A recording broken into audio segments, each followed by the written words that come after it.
दोस्तों नमस्कार। मैं स्टडी विद आलोक से आलोक सिंह। आप लोगों से मैं आज वायुमंडल के बारे में चर्चा करूंगा। वायुमंडल के बारे में आज हम लोग छोटी सी वीडियो के माध्यम से समझेंगे। वायुमंडल जो है, कहीं भी हम रहते हैं तो हम वायुमंडल से घिरे रहते हैं, चाहे एसी रूम में रहें या बगीचे में रहें या इस रूम में रहें। किसी भी रूम में हम रहेंगे, कहीं भी रहेंगे, हमारे आसपास में वायुमंडल बिखरा पड़ा रहता है। अब हम जानते हैं कि वायुमंडल में क्या रहता है। वायुमंडल में गैस रहते हैं, सब लोग जानते हैं, लेकिन कौन कौन से गैस रहते हैं और कितना मात्रा होता है उनका, आइए हम समझते हैं। वायुमंडल में गैसों की मात्रा, सबसे ज़्यादा वायुमंडल में गैस होती है नाइट्रोजन। नाइट्रोजन गैस सबसे ज़्यादा होती है, जिसका प्रतिशत है 78.80%। क्या मिलता है? नाइट्रोजन। उसके बाद आता है ऑक्सीजन। ऑक्सीजन जो है नाइट्रोजन के बाद सबसे ज़्यादा मात्रा में पाई जाने वाली गैस है, जिसका मात्रा है 20.95%। ठीक है, 20.95%। ठीक है। उसके बाद आता है आर्गन। आर्गन जो है एक अक्रिय गैस है, ध्यान दीजिएगा। इसमें जो भी भारी गैस है, भारी गैसों में एकमात्र अक्रिय गैस है भारी गैसों में। ठीक है, गैसों की मात्रा के बारे में हम वर्णन कर रहे हैं। एक चीज़ छूट गया है आप लोगों से, भारी और हल्की गैस बताना हम भूल गए। ये भारी गैस के अंतर्गत आते हैं, ये हल्की गैस के अंतर्गत आते हैं। भारी गैस में सबसे ज़्यादा जो पाया जाता है नाइट्रोजन 78.80%, ऑक्सीजन 20.95%, आर्गन जो कि बहुत ज़्यादा एग्जाम में पूछा जा चुका है, अक्रिय गैस में भी 0.93%। उसके बाद आता है कार्बन डाइऑक्साइड। ध्यान देने वाली बात यह है कि कार्बन डाइऑक्साइड भारी गैसों में भी सबसे ज़्यादा भारी गैस है। कौन सा? Carbon dioxide. कार्बन डाइऑक्साइड सबसे ज़्यादा भारी गैस है।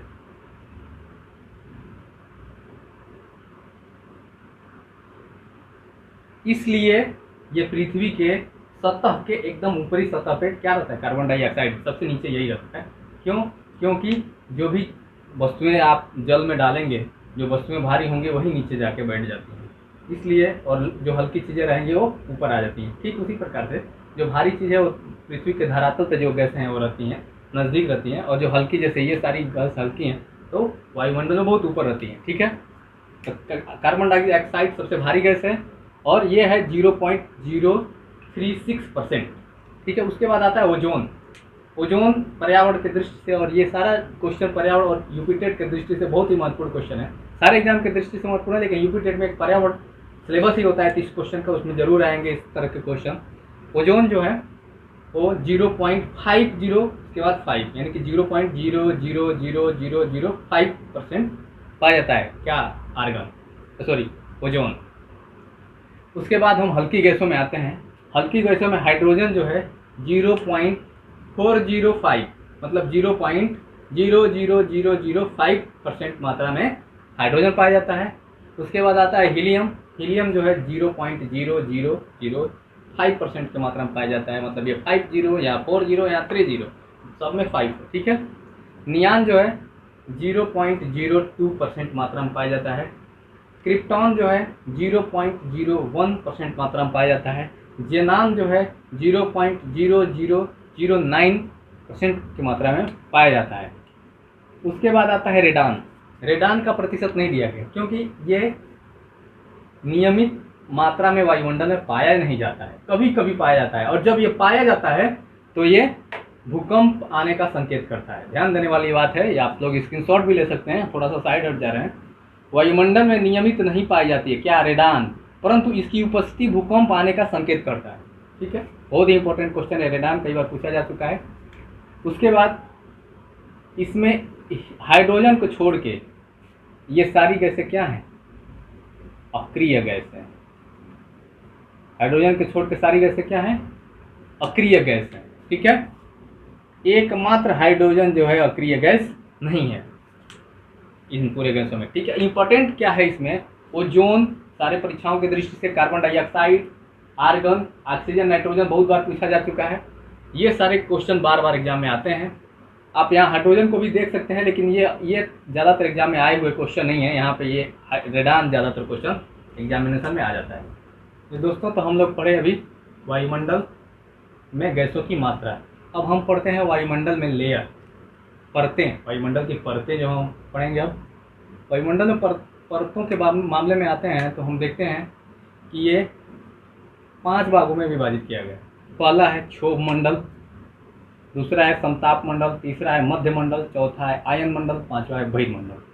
अब बहिर्मंडल के ऊपर के हिस्से को क्या कहते हैं? अंतरिक्ष कहते हैं। ठीक है, तो ये 5 भागों में डिवाइड है, लेकिन बहुत बार ज़्यादातर एग्जाम में ऐसे ही क्वेश्चन डायरेक्ट पूछ देता है कि मान लीजिए पूछ दिया कि किस मंडल में वर्षा आंधी तूफान आती है। आप लोग जानते होंगे, लेकिन कई बार इंग्लिश में नाम दे देता है, कई बार हिंदी में नाम देते हैं। जो इंग्लिश में याद किए रहते हैं उन हिंदी में कंफ्यूज हो जाते हैं, जो हिंदी में नाम याद किए रहते हैं वो इंग्लिश में कंफ्यूज हो जाते हैं कि कौन किसका क्या होगा। कई बार नाम ही पूछ देता है कि कौन सा लेयर सबसे निचला है, कौन सा लेयर सबसे ऊपर वाला है, किस लेयर में ओजोन परत पाए जाते हैं, किस लेयर में मेसोपोज पाया जाता है। तो ये सारा जब पूछता है आप जानते होते हैं, लेकिन ये इंग्लिश और हिंदी के नाम की वजह से आप कंफ्यूज हो जाते हैं। मैं भी कई बार कंफ्यूज हुआ हूँ, तो मैंने एक ट्रिक अपनाया है जो आप लोगों से बताना चाहता हूँ, इसलिए इन चीज़ों पर मैं प्रकाश डाल रहा हूँ। ठीक है, आइए देखते हैं। पहला है क्षोभ मंडल। ठीक है, क्षोभ मंडल, इसका हमारे पास कोई ट्रिक नहीं है जो हम आपको बताएं, लेकिन जब हम ज़्यादातर का ट्रिक जान जाएंगे तो कोई एक का ट्रिक नहीं भी जानेंगे तो काम करेगा। अब हम इसका ट्रिक नहीं है इसलिए नहीं बता रहे हैं। दूसरे पे आते हैं, स्ट्रेटोस्फीयर। स्ट्रेटोस्फीयर पे हम आते हैं तो देखते हैं कि यस से इसका नाम स्टार्ट हुआ है इंग्लिश में, और उसी में देखा जाए तो ये समताप मंडल, यानी कि इसका भी हम ऐसे नॉर्मल चीज़ कहें सोचेंगे तो इसका यस से यस स आ रहा है, तो यस से इसको जोड़ेंगे, यानी कि यस से स आएगा, तो समताप का स से हम लोग समानता कर लिए, यानी कि जहाँ यस आएगा वहाँ स रहेगा ही। जैसे नाम किसी का संजय नाम है तो उसका यस से स्पेलिंग स्टार्ट होगा ना, इसी तरह से हमने स को यस से जोड़ के रिलेटेड कर दिया है कि इन दोनों का एक ही नाम है। ठीक ऐसे ही मेजोफेयर है, तो मेजोफेयर में यम से स्टार्ट हो रहा है, तो मैंने मध्य मंडल में म से स्टार्ट, ये भी हो रहा है, ये यम से स्टार्ट हो रहा है, तो इसको लिंक कर दिया है। बहुत ज़्यादातर ये कन्फ्यूजन हो जाता है नाम में, हिंदी इंग्लिश में पूछ देता है, तो आप लोग भी फेस किए होंगे। आयनोस्फीयर में तो आयन मंडल तो जाहिर से एकदम दिख रहा है, इन दोनों को आप क्लियर कर लिए, इसको नहीं क्लियर कर पाए हैं। इस आयन मंडल में आयनोस्फीयर दिख ही रहा है। उसके बाद एक्सोस्फीयर देख रहे हैं, तो बहिर्मंडल मतलब एक्सटर्नल, बहिर मतलब बाहरी मंडल, सबसे बाहरी मंडल, एक्सटर्नल सबसे एक्सटर्नल, एक EF दिख रहा है सबसे बाहरी, यानी कि एक्सटर्नल हो गया, बाहरी हो गया। ठीक है, इस तरह से हम इस चीज़ों को याद किए हैं। यदि आप लोगों को अच्छा लगे तो आप लोग भी इस तरह से इन चीज़ों को याद करिएगा, बहुत बार कन्फ्यूजन हो जाता है, आप लोग यदि एग्जाम देते होंगे तो देखते होंगे। अब आते हैं, ये जो भी ये संरचनाएं हैं एकदम एग्जैक्ट नहीं है, क्योंकि जो लेयर है वो ऐसे करके ऐसे करके ऐसे करके ऐसे गया है। फिर भी हम एक तरह से समझाने के लिए ये बनाए हैं, क्योंकि कहीं पे भी क्षोभ मंडल का ऊंचाई 8 किलोमीटर है, और वहीं कुछ उत्तरी ध्रुव पे 8 किलोमीटर है, दक्षिणी ध्रुव पे जाके भूमध्य रेखा के साइड में जाके 18 किमी हो जाता है, यहाँ 8 है। ऐसे ही सब चेंज होता रहता है, लेकिन फिर भी हम यहाँ पे आप लोगों को एक चीज़ इस फिगर के माध्यम से समझाने का प्रयास कर रहे हैं, ध्यान दीजिएगा। क्षोभ मंडल में हाइट बढ़ती है, जब हाइट हम ऊपर जाते हैं ज्यों ही क्षोभ मंडल में, तो उसका तापमान T, ये H और T है, इसका कोरिलेट किया गया है। हाइट बढ़ती है तो तापमान कम होने लगता है। अच्छा, इसकी ऊंचाई क्या होती है? 8 किलोमीटर से 18 km तक इसकी ऊंचाई होती है। 8 किलोमीटर से 18 किलोमीटर तक इसकी ऊंचाई होती है, किसकी? क्षोभ मंडल की, ट्रोपोस्फीयर की। और इसमें 165 मीटर जाने पे 1 डिग्री सेंटीग्रेड तापमान में कमी आती है। इसमें झंझावात, ओलावृष्टि, बादल और आंधी तूफान, सारी घटनाएं वायुमंडल की जो भी ये सारी घटनाएं हैं वो इसी मंडल में होती हैं। इसी कारण इस वायुमंडल में हम वायुयान को नहीं उड़ाते हैं। ठीक है, वायुमंडल में आंधी तूफान, वर्षा आदि जो भी घटनाएं हैं इसी मंडल में होती है। दूसरे आते हैं हम समताप मंडल में। ये बहुत ही महत्वपूर्ण मंडल है, क्योंकि इसमें ओजोन परत पाया जाता है। इसमें तापमान बढ़ता है, हाइट बढ़ने पे तापमान भी बढ़ता है। क्यों बढ़ता है? क्योंकि ओजोन परत जो यहाँ पे है ये ओजोन परत है। ठीक है, इसमें डॉट डॉट जो हम बनाए हैं ये ओजोन परत है। समताप मंडल में सबसे ऊपरी भाग पे ओजोन परत पाया जाता है। कितना किलोमीटर? 15 से 35 किलोमीटर के रेंज में पाया जाता है। इसकी रेंज क्या होती है? 12 से 50 किलोमीटर। इसके बाद इसकी रेंज 12 से 50 किलोमीटर होती है। और 15 से 35 किलोमीटर की रेंज में इसको पाया जाता है, किसका, ओजोन परत को। ओजोन परत की वजह से इसका तापमान भी बढ़ता है। क्यों? क्योंकि ओजोन परत जो भी हानिकारक जो सूर्य से किरणें आती हैं उसको अवशोषित कर लेता है, पराबैंगनी किरणों को अवशोषित करता है। उसके अवशोषित करने के कारण ही इसका क्लोरोफ्लोरोकार्बन इत्यादि चीज़ों को ये अवशोषित करता है। इसके कारण ही इसका तापमान बढ़ता है हाइट बढ़ने के साथ ही। ठीक है, इसकी सघनता जो है ओजोन परत की 15 से 35 होती है, 12 से 50 होता है। ये वायुयान उड़ाने के लिए सबसे आदर्श मंडल माना जाता है और इसी मंडल में वायुयान को उड़ाया जाता है। ठीक है, अगले मंडल पे आते हैं हम, मध्य मंडल या मेजोस्फीयर। मध्य मंडल में हाइट बढ़ने के साथ साथ तापमान में गिरावट होने लगता है और इसको सबसे ठंडा मंडल भी कहा जाता है। सबसे ठंडा जो मंडल है यही है और यहाँ उल्कापिंड वगैरह आके यहीं पे नष्ट हो जाते हैं।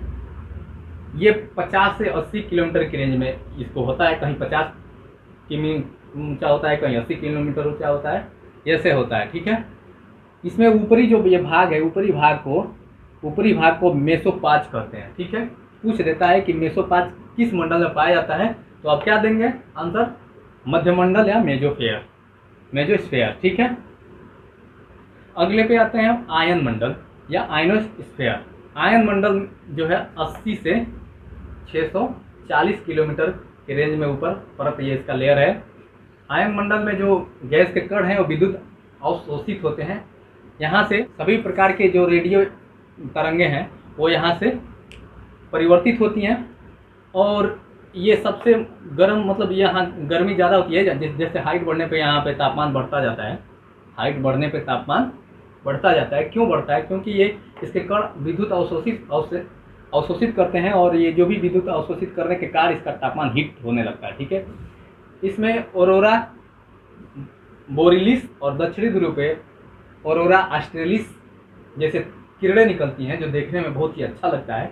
ये उत्तरी और दक्षिणी ध्रुव पे, दक्षिणी ध्रुव में सबसे दक्षिण ध्रुव पे जो ऑस्ट्रेलिया है वहाँ पे ऑरोरा ऑस्ट्रेलिस और उत्तरी ध्रुव पे ऑरोरा बोरोलिस किरणें निकलती हैं जो देखने में बहुत ही अच्छा लगता है। विद्युत कणों को अवशोषित करती हैं ये। ठीक है, और आते हैं अगला बहिर्मंडल या एक्सोस्फीयर पे। ये जो 640 किलोमीटर के ऊपर के लेयर को हम बहिर्मंडल कहते हैं। इसका रेंज कई जगह बताया गया है कि ये इसका सीमा जो है 1000 तक होता है और 1000 के ऊपर जो है अंतरिक्ष में हो जाता है। इसमें हाइड्रोजन और हीलियम की प्रधानता होती है।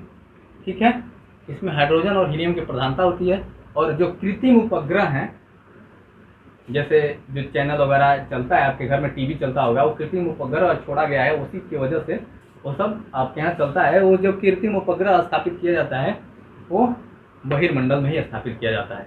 ठीक है, आप लोगों को ये चीज़ें समझ में आई? यदि नहीं आई तो आप कमेंट करिए कहाँ मुझसे कुछ समझाने में मिस्टेक हो रहा है, आप हमें बताइए, हम उसको और सुधारने की कोशिश करेंगे। धन्यवाद। स्टडी विद आलोक से मैं आलोक सिंह आप लोगों से विदा लेते हैं। फिर नेक्स्ट वीडियो में हम आपसे मुलाकात करेंगे। नमस्कार।